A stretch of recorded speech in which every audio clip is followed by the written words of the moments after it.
Grabatzen ari garen unean gaueko 11 diren honetan Atletico Madrilek eta Gironak Wanda edo Civitas Metropolitano futbol zelaian jokatu duten eSports Ligako bigarren jardunaldiko norgehiagokaren analisia egingo dugu. Atletico Madrilek irabazi egin dio 3-huts Gironari eta honen bestez denboraldiko lehen garaipena eskuratu dute koltsoneroek. Gogoratuko dugu, batetik Atletico Madrilek lehengo astean Villarrealen aurka bina berdindu zuela eta bana berdindu zuen Gironak Betisen aurka Benito Villamarin futbol zelaian. Gaurko norgehiagoka honetan bi taldeek ere aldaketa batzuk egin dituzte. Atletico Madrid Txolo Simeonerekin ohiko 5-3-biko sistemarekin irten da zelaira. Jan Oblak izan da atepean, bosteko lerroa atzealdean, Marcos Llorente eskuinaldetik, Rorro Riquelme ezkerraldetik eta atzealdearen erdialdean Lenormand eskuinetik, Jimenez erdian eta Azpiliku eta ezkerretik, zelai erdian 3 jokalari, Rodrigo de Paul, Pablo Barrios eta Samuel Lino eta Rodrigo Riquelme eskuinetik, Botata eta de Paul eta Barrios apur bat erdirago, Marcos Llorentek eskuineko hegal hori betetzen zuela, eta goian Antoine Griezmann eta Julián Álvarez fitxaketa berria izan dira. Julián Álvarez gainera gaur jokatu du lehen norgehiagoka Atletico Madrilekin titular moduan. Girona bestalde Michelen taldea 4-5-bateko sistemarekin irten da, Gazzaniga izan da atepean, lauko lerroa atzealdean Arnau Martínez eskuinegaletik, kapitaina Miguel Gutiérrez ezkerregaletik eta Blind eta David López atzealdearen erdialdean, zelai erdian euskarri moduan Oriol Romeu apur bat aurreratuago Jangel Herrera eta Iban Martín, hegaletan ezkerraldetik Brian Gil eta eskuinaldetik Txigankov eta goian Abel Ruiz izan da. Partidaren hasiera intentsitate handikoa izan da hasieratik. Esan nahi dugu, bai Atletico Madrid eta bai Girona baloia ez zutenean ere presio altua eginaz ikusi ditugu, baina egia da hasieran behintzat Girona baloiarekin erosoago ikusi dugula, baina Txolo Simeoneren Atletico Madrilek ohikoa den moduan ez dio bat ere erosotasunik utzi talde kataluniarrari, eta horrek erasan egin ditu Gironakoak batez ere desesperazioari zegokionez, ezin zuten atzetik ia irten, jokalariek baloia hartzen zutenean ia Atletico Madrileko jokalari bat denbora osoan gainean zuten, baloia mugitzeak ere zailtasuna sortu dizkie, eta hasiera horretan lotuta ikusi ditugu, Gironakoa gainera garrantzitsuak izatera deituta dauden jokalariak, esate baterako Victor Txigankov edo Brian Gil, ez ditugu ez da ere ikusi, behar bada Brian Gil pixka bat gehiago, baina ezin zuen lasterkaldi luze bat, papur bat Atletico Madrileko defensa behartzeko edo egin, eta bestalde Atletico Madrid defensan oso sendo ikusi dugu, batez ere Txolo Simeonek badakigu erasoan egon behar denean erasorako bokazio handia duten jokalariak dituela, baina atzealdean lagundu behar denean are bokazio handiagoko jokalariak dituela. Txolo Simeonerekin ezin du atzean lagundu nahi ez duen jokalari batek jokatu, denek sakrifizio handia egiten dute atzera joateko aurrean daudenean, berdin dio 6 minututan, eta horren isla argia izan da Marcos Llorenteren partida beste behin ere, ezta Madrildarrak sekulako norgehiagoka jokatu du hasieratik, eskuinegal horretatik bere potentzia erakutsi du, gainera gero aipatuko dugu, baina gola ere egin du, eta Atletico Madrilek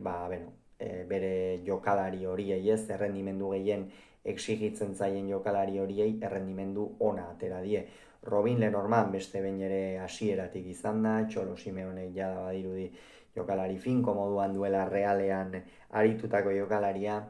eta gaurkoan ere bete du ongi bere lana, Gironako atzealdearekin ez du asko sufritu, ongi sendo aritu dira atzealdean, Girona saiatzen zen, baina Atletico Madrilek Atletico Madrilen zelaierdiko jokalariek ere sakrifizio handia egin dute beste behin ere atzealdean, eta alde horretatik Girona ez zinean bezala ez, ibili da. Eta 39. Minutuan, partidan aukera garbirik orain artean, edo ordura arte egonetzenean, Robin Lenormanek baloi luze bat bidali du, nik uste gehiago zela baloia gainetik kentzeko baloi luze bat norbaiti zentzuarekin jartzeko baino, kontua kontu Pablo Gazzaniga erdibidean zen, ez aurrean ez atzean, ATP-an ere ez osongi kokatuta, eta gaizki irten da areatik, eskuarekin ukitu du, eta epaileak txartel horia erakutsi dio. Hemen niri iruditzen zait hori txartel gorria dela. Lehen urtean Alex Remirori Alavesen aurka zuzen ere, Realak urrengo jardunaldia jokatuko du Alavesen aurka, baina Alex Remirori epaileak Alavesen aurka hori egitean txartel gorria atera zion. Zein argumentu eman dute, Julian Álvarez Daily Blindekin batera omen zioan lasterkaldi horretan, eta horren ondorio hau da, goleko aukera garbia etzen ez, txartel horiarekin utzi du Pablo Gazzaniga, eta egin batean Gironakor arna sartu du, baina Atletico Madrilek erki baliatu du gola, eta Antoine Griezmannek duen klasearekin ezkerraldeko izkinetik jaurti, eta Atletico Madrilentzat lehen gola egin du. Oso gol garrantzitsua izan da, Txolo Simeoneren taldearentzat, batez ere partida nahiko irekia zegoelako, aukera handirik ere ez ziren edukitzen ari ez bata ez talde bat. Eta ez bestea Atletico Madrid pixkanaka norgehiagokaren kontrolarekin ere egiten ari zen, baina Gironaren presioa ere intentsitate handikoa zen, eta hortik ateratzea tarteka kosta egin zaio Atletico Madridi, eta gol honek sekulako morala eman die. Girona saiatu da lehen zatian azken minutura arte, gero Atletico Madridek baloia apur bat eman dio, askoz ere gehiago ipini dute fokua atzealdean defenditzean, ohikoa den moduan Atletico Madrilen, eta hortxe amaitu da lehen zatia bat eta hutseko emaitzarekin. Esan dugu, Gironaren aldetik Txigankov ez da ia agertu aurten jokalari garrantzitsua izatera dituta dago. Abel Ruizek eduki ditu aukeraren bat edo beste, mugimendu onak egin ditu interesgarriak aurrelari kataluniarrak, sasoi batean Bartzelonan aritutakoak, baina ez dira nahikoak izan. Oriol Romeu baloia atzetik ateratzen ongi, baina erasoan ere Kamuts, Jangel eta Iban Martin nahiko lotuta bezala ikusi ditugu ez, paseak ongi egiten zituzten, baina aukerak sortzerako garaian eta behartzen unean egotean, eta Atletico Madrilek gehiago dela erakutsi du gaurkoan beste behin ere. Eta bigarren zatia hasi bezain laster, Michelentzat albiste txarrak, eta Gironarentzat ere albiste txarrak izan ere, 58. Minutuan Griezmannek sekulako pasea eman dio Marcos Llorenteri, esan dugu Marcos Llorente sekulako norgehiagoka egin duela, oraindik ere nik uste etxera lasterka itzultzeko ere badagoela jokalari madrildarra. Baloia hartu du Marcos Llorentek, sekulako lasterkaldia egin du, eta areaz kanpotikan apur bat Gazzaniga despistatua ikusi duenean edo, sekulako zartako eman dio baloiari, eta erditik sartu dio Gazzanigari, baina behar bada Gazzaniga euneko eunean erne egon izan balitz, baloia hortikan jaurtiko zuela, behar bada geldituko zukeen, baina nik uste pasea egingo zuela edo keinu hori ikusi diola Llorenteri, eta ez du usaindu ere egin erditik, sekulako zartako eman nio Marcos Llorentek, eta esan bezala gol ikuskarria egin du hori. Gironarentzat baldekada urrotz izan da, Michelek bigarren zatian beste zer edo zer planteatu edukiko zuen, baina 58. Minutuan Llorentek sartutako gol honek erabat dena pikutara bidali du. Egia da, iruditu zaidala bigarren zatian, eta batez ere Llorenteren gol honetan Gironan zulo handiak zeudela, eta ez ote diren itxuan atera ez, bigarren zatian erasora behar bada hori egin behar ez zutenean, baina kontua Atletico Madrilek hortxe egin du bigarren gola, eta 58. Minutuan Marcos Llorente sekulako gol egin du esan bezala. 58. Minutuan iritsi dira lehen bi aldaketak, bai Atletico Madrilek eta bai Gironak egin dituzte, Riquelme kendu du Atletico Madrid, Rorro Riquelmeren norgehiagoka oso ona izan da. Ez ditugu aipatu lehen zatia, baina Samuel Lino eta Rorro Riquelme, naiz eta Atletico Madrid aurten fitxaketak egin eta horiek izango diren ziur aski denboralian zehar mintzagai, iruditzen zait Rorro Riquelme eta Samuel Lino ezin direla bigarren plano batean geratu. Samuel Lino edozein postutara egokitzen da.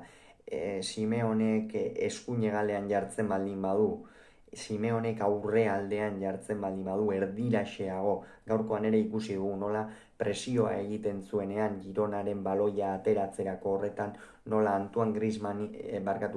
Julian Alvarezi laguntzen zion Antoine Griezmann apur bat atzeraxeago kokatua zegoen horretan,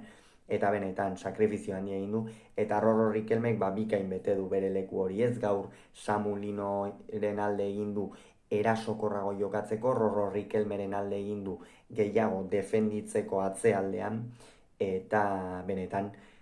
Rorro Riquelmek partida oso ona egin du, eta merezitako txaloak jaso ditu Wanda Metropolitano futbol zelaian, bere ordez Gallagher atera da, honek debuta egin du gaurkoan, oso ongi ikusi dugu, jokalari portugaldarra, apur bat Atletico Madrilek duen esentzia hori edo jokoaren aldetik oso ongi betetzen, eta benetan Gallagherrek merezitako eskuzartak jaso ditu baita ere Wandan, erasoan, zelai erdian jokoa banatzen, partidari pausa ipintzen ez, Atletico Madrilentzako hori oso garrantzitsua zelako une horretan, eta bai, benetan partida eta debut ona egin du Gallagherrek. Eta bestalde Iban Martin kendu du Gironak portu ateratzeko. Iban Martinen norgehiagoka nahiko diskretua izan da, ez? Egia da baloi asko pasa direla bere oinetatik, saiatu dela apur bat egalera botada, ez? Txiganko filagundu eta erasoak alik eta eraginkorren izateko, eta baita ere noski baloia galdu ezkero, hor Samuel Lino eta Rorro Riquelmek zuten bala edo bitren horien aurka egiteko, baina egia da erasorako sakontasun horretan edo ez dugula ikusi gaurkoan, bere ordez portu atera da, portu saiatu da, erdiraxeagoti jokatu du gaurkoan, egaletikan ere sartu da tarteka, baina ez du ere eguna izan Christian Portugesek gaurkoan, saiatu da, baina beti ezin da, ezta. Eta 59. minutuan aldaketa bikoitza egin du Gironak eta bat Atletico Madrilek, Depol atera du. Depole gaurkoan ez du protagonismo handirik izan, zelai erdian esango nuke Pablo Barrios eta Samu Lino askoz ere gehiago aritu direla, horrez gain ikusi dugu Antoine Griezmann ere erdialde horretara desente agertzen. Egia da Julian Alvarezek, ez dakinik Simeonek zer esango zion, baina Julian Alvarezek horratzealdean asko ere ez duela lagundu eta horrek harritu nahu, benetan, baina ongi atera zaio gaurkoan estrategia, baina egia Simeoneren planteamenduak ezagututa, hori aipagarria dela. Bere ordez Koke atera da, gero aipatuko dugu Koke partidaneko diskretu egin du amaierara arte, Oriol Romeu eta Abel Ruiz atera ditu. Oriol Romeuren norgehiagoka ona izan da, batez ere Gironari partida hasieran kontrola eramateko eta lagundu diolako, euskarri moduan jokatu du, jokalari veteranoa da, horrek ere noski egiten dio, eta bere ordez Jon Solis atera da, postu horretan jokatu du, baina hori da partidaia era bat errematatua zegoen, Gironarekin ere ez du zer handirik bilatu, sakontasun handirik, eta Abel Ruiz kendu du. Abel Ruizen norgehiagoka ez da txarra izan, egia da pixkanaka itzaltzen joan dela, eta batean Michelen aldatzeko argudioa horixe izango zela, baina bere ordez Miovski atera da, Miovskik ere ez du bere eguna izan, ez zitzaizkion baloiak iristen, gaurkoan esan dugu Girona area barruan eta erasoan jokoa garatzerako garaian kamuz ikusi dugula, eta Abel Ruizen aldaketa horren isla izan da, partida hasieran egia da, baloi batzu kontrolatu eta vertikaltasun pixka bat erakutsi duela, baina gerora pixkanaka itzaltzen joan da. Hor berdin jarraitu du norgehiagoka, Gironak jarraitzen zuen baloiarekin, Atletikoia da bosteko atzealde batekin zegoen, hor sartu da apur bat Gallagher ere laguntzeko, eta Reinildo atera du gero Samu Linoren orde, Samu Linoren inguruan ere hitz egin dugu, Txolo Simeonerentzat jokalari oso garrantzitsua, beste behin ere erakutsi du zenolako maila duen jokalari honek edozein postutan egokitu daitekela, eta bere ordez Reinildo atera da, esan bezala, Reinildo kongi bete du, eskuinegal horretatik etzaizkio sartu, eta horixe zen partidaren fase horretan helburua. Eta Gironak ere aldaketa egin du, Txigankov kendu du Iker Almena ateratzeko, esan dugu Txigankovek ez duela bat ere norgehiagoka ona egin, ez du bat ere distirarik atera, erasoan Kamuts, erdiraketarik ere ez du egin, eta Gironak gehiago behar du, Txigankov eta gainera urten dituen bajak eta ikusita gehiago behar du. Eta Almena atera da, Almenak ere ez du gauza handitarako aukerarik izan, egia esan, oraindik ere jokalari gaztea, pixkanaka egiten ari dena, eta baina beti hor Michelen dinamikan kontutan hartzekoa, eta 81. minutuan aurrealdea aldatu du Simeonek, Griezmann eta Julian Alvarez kendu ditu Sorloz eta Korrea sartzeko, Griezmannen norgehiagoka ona izan da, gola sartu du, horrez gain Atletico Madrilekin beti bezala bai aurrealdean eta atzean lagundu behartzenean ere sakrifizio handia erakutsi du, eta Julian Alvarezek ez du bere partida egin, oraindik ere geratzen zaio denbora taldera egokitzeko eta ikusiko dugu zer gertatzen den. Eta da partida ia amaituta zegoenean, Marcos Llorentek berriz ere bere lasterkaldi hartu du, jokaldi oso polit baten ostean Kokeri egin dio pasea, eta Kokek aspaldiko partez gola egin du. Honen bestez, une honetan Atletico Madrid 3. da 4 punturekin, eta Girona berriz puntu bakarrarekin 18. postuan geratuko litzateke hauxe beraz esan beharreko, aurrengo gehiago izango duzu, bitartean izan agur.